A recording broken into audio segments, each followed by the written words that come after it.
दोस्तों, आपने कैलाश के हजारों रहस्य सुन रखे होंगे और सुने भी क्यों ना हो, कैलाश है ही इतना रहस्यमय। क्या आपने कैलाश पर किसी जिंदा शहर के बारे में सुना है? कोई कहता है कि कैलाश एक पिरामिड है, तो कोई कहता है कि कैलाश अंदर से खोखला है। तिब्बत के लोग तो यहाँ तक भी कहते हैं कि कैलाश पर सारे सिद्ध पुरुष महात्मा ध्यान मुद्रा में लीन हैं। आखिरकार इन सारे रहस्यों का असली सच क्या है? सारा का सारा सच आज की इस वीडियो में हम आपको बताएंगे। लेकिन अगर आप चैनल पर नए हैं तो चैनल द इटर्नल यानी कि सनातन को सब्सक्राइब जरूर करें और पड़ोस वाले बेल आइकन को दबाकर ऑल पर सिलेक्ट कर लें। तो चलिए शुरू करते हैं। कैलाश पर्वत एक ऐसा रहस्यमय पर्वत है जो आज तक अजेय माना जाता है। इस पर्वत पर आज तक कोई भी पर्वतारोही नहीं चढ़ पाया, जबकि कैलाश पर्वत दुनिया की सबसे ऊंची पर्वत चोटी माउंट एवरेस्ट से 2200 मीटर छोटा है। फिर भी इस कैलाश पर्वत पर आज तक कोई नहीं चढ़ पाया। ऐसा नहीं है कि इस पर चढ़ने की कोशिश नहीं की गई, इस पर बहुतों ने चढ़ने की कोशिश की परंतु कोई सफल नहीं रहा। वहीं माउंट एवरेस्ट पर 7000 से ज्यादा लोग चढ़ चुके हैं। कैलाश पर्वत समुद्र तल से 22,068 फीट ऊंचा है। कैलाश पर्वत तिब्बत के उत्तर में स्थित है। क्योंकि तिब्बत अब चीन के अधीन है, इसीलिए कैलाश अब चीन का हिस्सा है। कैलाश कभी भारत का हिस्सा भी था। तो दोस्तों, बात करते हैं कैलाश पर्वत के पहले रहस्य के बारे में। कैलाश पर्वत से ही 4 पवित्र नदियों का उद्गम हुआ है। कैलाश पर्वत अपने ऊंचाई के चलते ही नहीं बल्कि अपने आकार और रहस्यमय विशेषताओं के चलते ही समझा जाता है। इसका आकार चौमुखी है, जो दिशा बताने वाले कंपास की तरह है। कैलाश पर्वत से 4 महान नदियों का उद्गम होता है, सतलज, सिंध, ब्रह्मपुत्र और घाघरा नदी। ये चारों नदियां इस पूरे क्षेत्र को अलग अलग दिशाओं में बांटती हैं। कैलाश पर्वत को विश्व का केंद्र भी माना जाता है। दोस्तों, कैलाश पर्वत का दूसरा रहस्य है दिशा सूचक यंत्रों का काम नहीं करना। कैलाश पर्वत पूरी धरती का केंद्र माना जाता है, जहाँ सभी दिशाएं आकर मिलती हैं। ऐसे में यहाँ दिशा सूचक यंत्र यानी कंपास भी ठीक से काम नहीं करते हैं। तिब्बत के लोग मानते हैं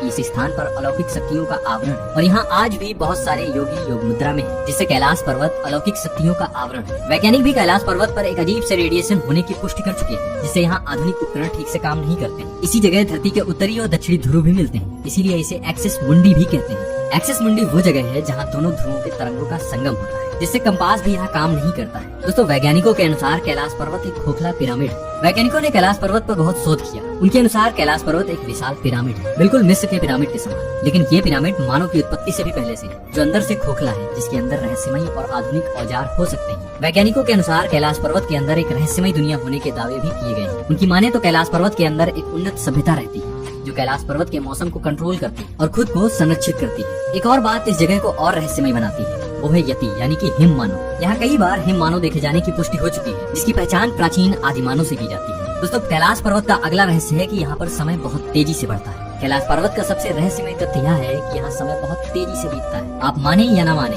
यहाँ जाने वाले यात्री और वैज्ञानिकों ने महसूस किया है कि कैलाश पर्वत पर उनके बाल और नाखून बहुत तेजी से बढ़ रहे हैं। ये किसी अकेले ने नहीं, लगभग सभी ने महसूस किया है। इसी आधार पर वैज्ञानिकों ने बताया है कि यहाँ समय की गति बहुत तेज हो जाती है। हालांकि वैज्ञानिक इसके पीछे के कारण को अभी तक समझ नहीं सके। दोस्तों, कैलाश पर्वत की चोटी पर 2 रहस्यमय झीलें भी स्थित हैं। कैलाश पर्वत पर स्थित पहली झील है मानसरोवर झील, जो दुनिया में सर्वाधिक ऊंचाई पर स्थित शुद्ध पानी की सबसे बड़ी झील है। यह झील 320 वर्ग किलोमीटर के क्षेत्र में फैली है और झील का आकार सूर्य के समान है। दूसरी है राक्षस झील, जो दुनिया में सबसे ऊंचाई पर स्थित खारे पानी की सबसे बड़ी झील है। यह झील 225 वर्ग किलोमीटर में फैली है और इसका आकार चंद्रमा के समान है। पुराणों में मानसरोवर झील को ही क्षीर सागर भी कहा गया है। क्षीर सागर कैलाश पर्वत से 40 किलोमीटर की दूरी पर स्थित है। इसी क्षीर सागर में भगवान विष्णु और माता लक्ष्मी शेषनाग पर बैठकर पूरे संसार को संचालित करते हैं। और राक्षस झील के बारे में यह मान्यता है कि इसी झील के पास बैठकर रावण ने भगवान शिव की घोर तपस्या की थी, इसीलिए इसका नाम राक्षस झील भी पड़ गया। दोनों झीलें एक दूसरे के इतने पास होने के बावजूद इनके गुणों में होने वाला अंतर अपने आप में हैरान कर देने वाला है। मानसरोवर सकारात्मक और राक्षस झील नकारात्मक ऊर्जा का प्रतीक माना जाता है। दोस्तों, कैलाश पर्वत पर प्रकाश और ध्वनि तरंगे भी अलौकिक शक्तियों का प्रदर्शन करती हैं। दोस्तों, कैलाश पर्वत अपना रंग बदलते रहता है, जो कि सूर्य के प्रकाश के चलते होता है। इसका रंग कभी दुधिया, कभी सफेद, कभी गोल्डन तो कभी नीले रंग का होते रहता है। इसकी चोटी पर जमी बर्फ भी अलौकिक शक्तियों का प्रदर्शन करती है, क्योंकि बर्फ इस तरह जमी रहती है मानो उस पर ओम लिखा,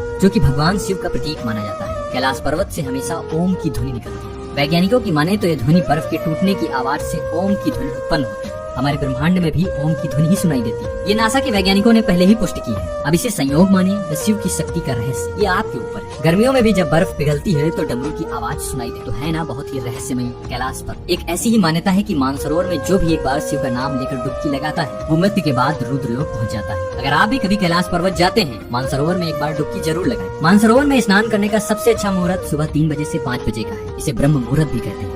कहा जाता है कि देवतागण भी यहाँ इसी मुहूर्त में स्नान करने आते हैं। कैलाश पर्वत अपना आकार बदलते रहता है। कैलाश पर्वत की ऊंचाई 6638 मीटर। इसकी चोटी की आकृति विराट शिवलिंग की तरह है, जिस पर पूरे साल बर्फ जमी रहती है। परंतु तमाम कोशिशों के बावजूद कोई पर्वतारोही कैलाश पर्वत की चोटी तक नहीं पहुंच पाया। दोस्तों, एक मान्यता है कि तिब्बती बौद्ध योगी मिलारेपा ने कैलाश पर्वत की चढ़ाई पूरी की। ऐसा माना जाता है कि 11वीं शताब्दी में एक तिब्बती बौद्ध योगी मिलारेपा ने कैलाश पर्वत पर अपनी चढ़ाई पूरी की थी, परंतु इसे एक अपवाद ही माना जा रहा है। जबकि मिलारेपा ने स्वयं भी कभी इसकी पुष्टि नहीं की थी। 20वीं सदी में पश्चिमी देशों के अनेकों पर्वतारोहियों ने अनेक बार कैलाश पर्वत पर चढ़ने की कोशिश की थी, परंतु हर बार उन्हें असफलता ही हाथ लगी। जब उन पर्वतारोहियों से बात की गई तो अद्भुत तथ्य सामने आए। किसी ने कहा कि कैलाश पर्वत पर चढ़ते ही अचानक से मौसम बदलने लगता है, चढ़ना नामुमकिन सा हो जाता है। तो किसी ने कहा कि हम दिशा भ्रमित हो गए थे, तो किसी ने कहा हम ठीक ठाक चढ़ ही रहे थे, अचानक से आगे का रास्ता गायब हो गया और तेज बारिश होने लगी। कैलाश पर्वत पर ऐसी रहस्यमय घटनाओं को देखते हुए चीन सरकार ने 2001 में कैलाश पर्वत पर चढ़ाई के लिए पूर्ण रूप से प्रतिबंध लगा दिया। दोस्तों, माना जाता है कि स्वर्ग जाने का रास्ता भी कैलाश पर्वत से ही है। तिब्बत के लोगों का मानना है कि कैलाश पर्वत से ही स्वर्ग जाने का रास्ता है और कैलाश पर्वत के नीचे 2 दिव्य शहर बसे हुए हैं। पहला है संभाला और दूसरा है अगाधा, और संभाला की रक्षा अलौकिक शक्तियाँ कर रही है। वैज्ञानिकों का मानना है कि कैलाश पर्वत में अजीब सी रेडिएशन आती है और यहाँ पर किए गए प्रयोगों से साफ स्पष्ट होता है कि यहाँ पर कुछ तो रहस्यमय है। इसीलिए हिमालय पर्वत की चोटी पर बहुत से लोग चढ़ चुके हैं, परंतु कैलाश पर्वत पर आज तक कोई नहीं चढ़ पाया है। अब तो इस पर चढ़ने की मनाही भी हो चुकी है। संघाई चीन के वासी डॉक्टर लुइसिन ने संभाला के बारे में खोज करते हुए कहा है कि पूरी दुनिया में उस जगह पर आधुनिक उपकरणों का प्रयोग करना नामुमकिन है, क्योंकि वहाँ के वासी हमसे अत्यधिक उन्नत और आधुनिक है। और उन्होंने आगे कहा कि कैलाश पर्वत से ही पृथ्वी से स्वर्ग जाने का मार्ग है। यहाँ के लोग टेलीपैथी के माध्यम से दुनिया के किसी भी व्यक्ति से बात कर सकते हैं और किसी भी घटना की जानकारी क्षणों में पता लगा सकते हैं। कई धर्म ग्रंथों में इस जगह को स्वर्ग भी कहा गया है, जहाँ दुख, दर्द, लोभ, मोक्ष, माया,